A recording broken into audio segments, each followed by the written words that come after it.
Innovation is broken.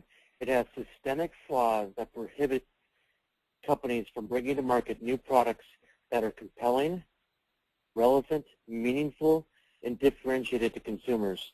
These bold innovations that are the growth engines of the future.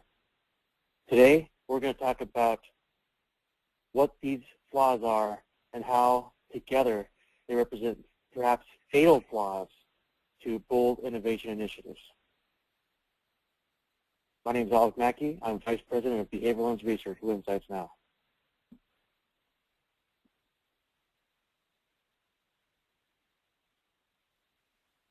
Now, the dilemma happens not so much for close-in innovations, cost reductions or product improvements or even line extensions.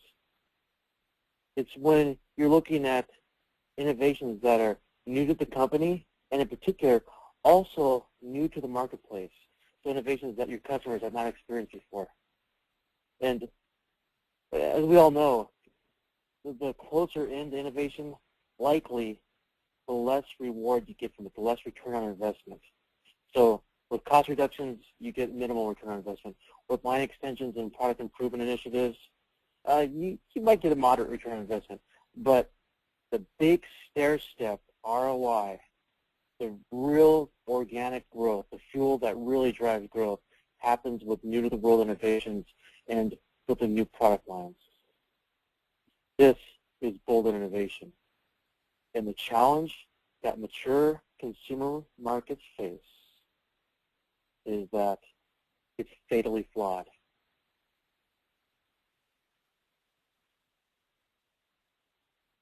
Here is a high-level overview of the innovation process, going from upfront discovery at the very front end of innovation, where you're identifying opportunities through ideation and concept design, and then ultimately developing products that deliver the benefits you're looking for and can be manufactured and scaled to the right degree. Now, across this process, the earlier you are in the process, so the closer to the front end of innovation you are, the more influence that you have over what that project or innovation initiative will look like. The more degrees of freedom, in other words, that you can employ to make changes. And the further downstream you get, the more defined that innovation gets, and the less influence, the less degrees of freedom you have to make changes. Conversely, the later you get into the innovation process, or the closer you get to the back end of innovation, the overall investment grows.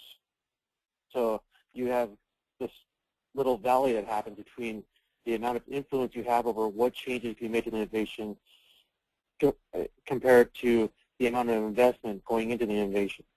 And what this implies is you better be sure that you're doing it right at the front end of innovation, because if you're choosing the wrong projects, then you're going to be investing a lot of money in the wrong places. And if you look at the marketplace today, this is happening all the time. Untold amount of resources, time, energy is spent with this exact problem. And by not getting the right innovations in the marketplace, the right big, bold innovations, those breakthroughs and disruptive innovations, by choosing the wrong projects, there's a huge opportunity cost, the opportunity lost from those revenues that aren't being made because companies are pursuing the wrong innovations.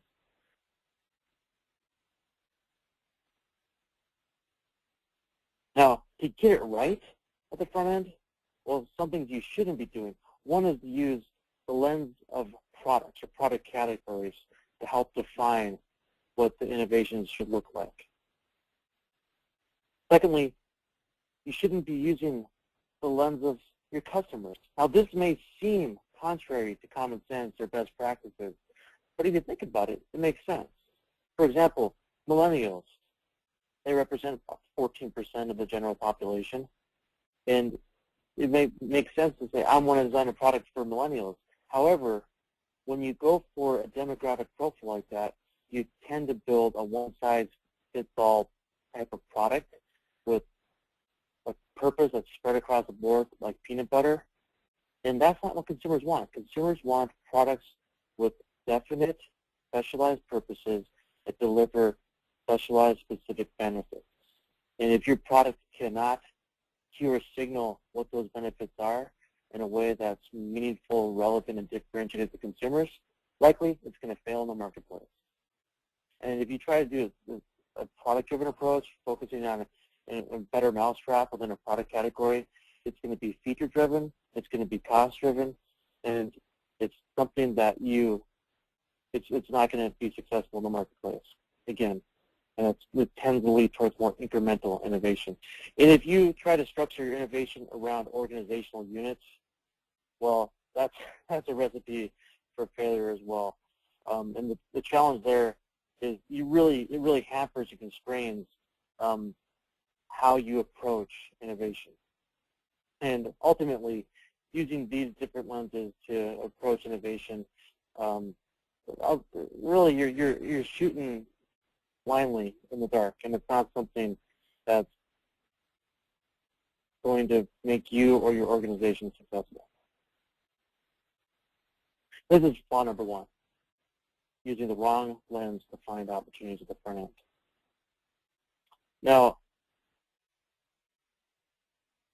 the trick is, how do you know if you have the right innovation, the right initiative at the very front end of innovation? Well, it's best practice to try to find that and make sure that you're going after the right investment decisions, as we talked about.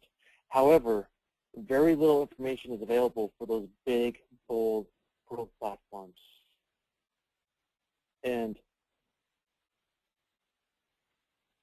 the thinking is that financial models don't work well because the data are often wrong. And what data are they talking about? Well, typically, it's the consumer insight. We don't really know what the market looks like, what the size of the market is, and really if the need that we're going after with that innovation is something that's really going to resonate within the marketplace. So in other words, it's hard to identify the right innovations at the front end. There's a distinct lack of quantified front-end decision metrics, which makes the front end all the more fuzzy. And it's hard to operate a business when you're on a fuzzy foundation. Now, across the innovation process, there are reams of great tools and methodology with respect to consumer insights and voice of the customer. From the upfront discovery, where you can do immersive research, ethnography, identify need states, try to find those blue oceans to play in, compared to the volumetric forecasting used for go or no-go decisions with concepts and hedonics or liking at the back end of innovation. All of these things are great tools in their own right. Unfortunately, in many companies, the information from one phase of innovation to the next tends to get lost or drowned out. And that's another flaw. There's lost learning across phases.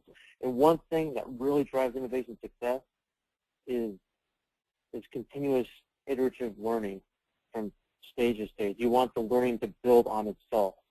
And unfortunately, a lot of structures out there do not enable that.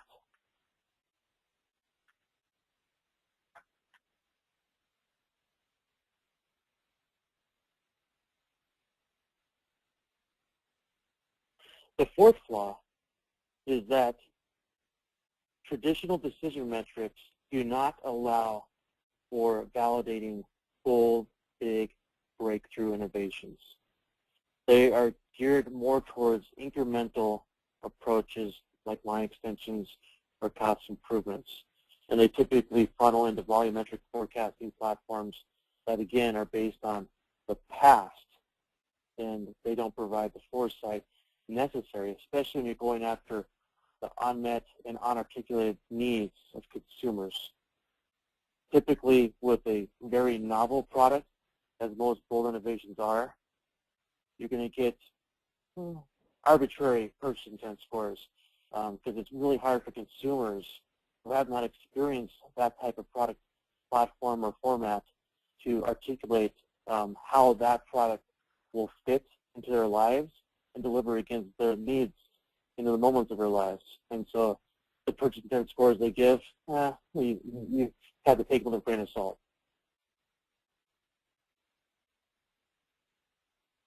So these 4 flaws that we've talked about, they ladder into what I'd like to call fatal flaws.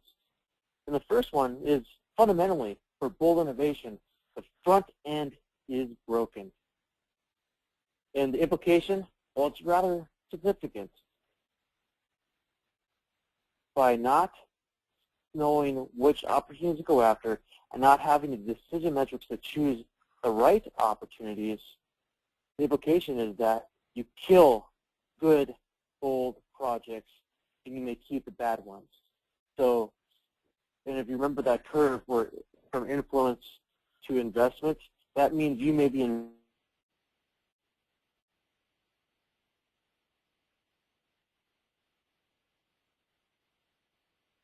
investing in bad projects. And without the right decisions, this could be very costly to your organization, both in terms of time and effort, as well as the opportunity cost of lost profit and revenue downstream. Now, with respect to lost learning across phases and the lack of validation, the back end is also broken.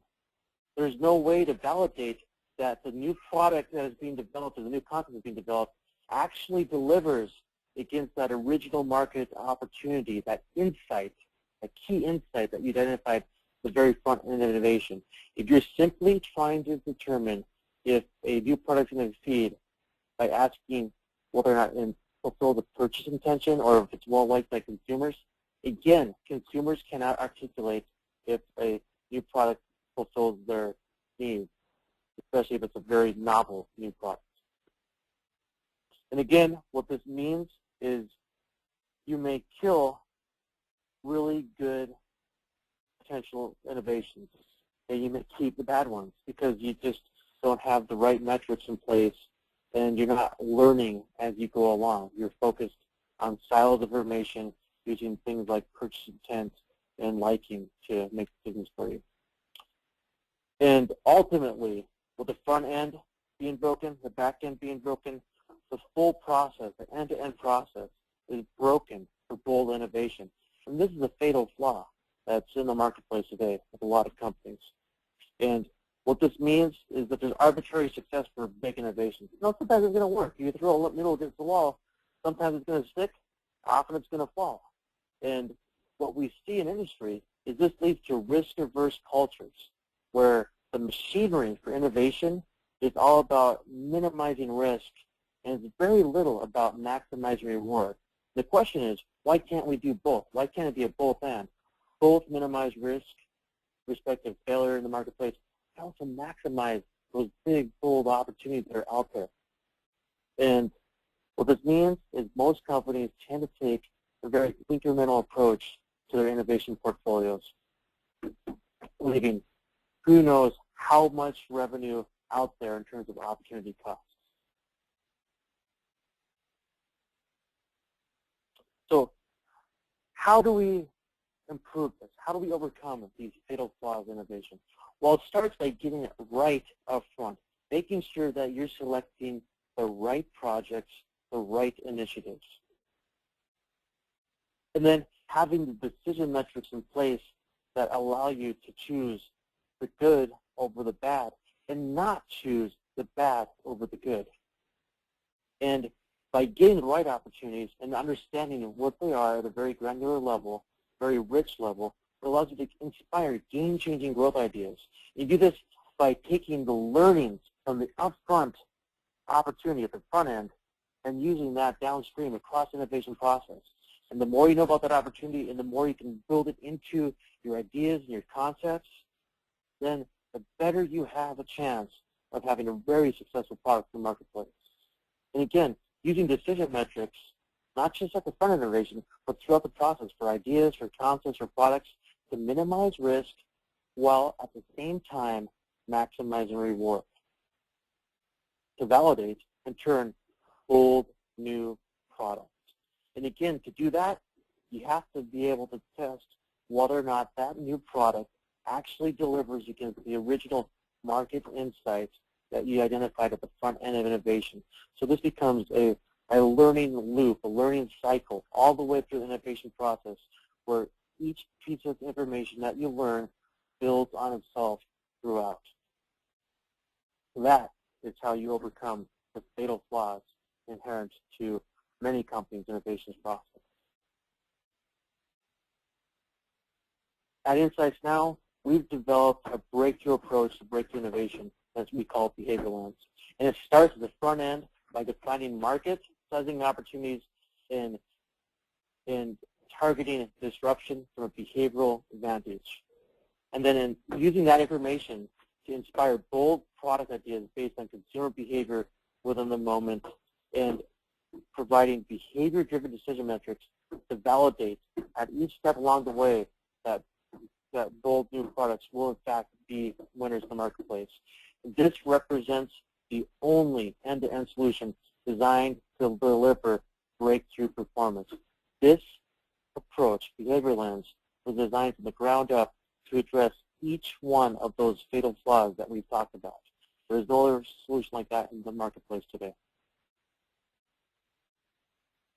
So if your company, and if your organization, if your team has questions about how to overcome fatal flaws, or if you think you might be have some fatal flaws in your organization today, please reach out and talk to us. We'd be glad to have a discussion and see if BehaviorLens is a good fit for you.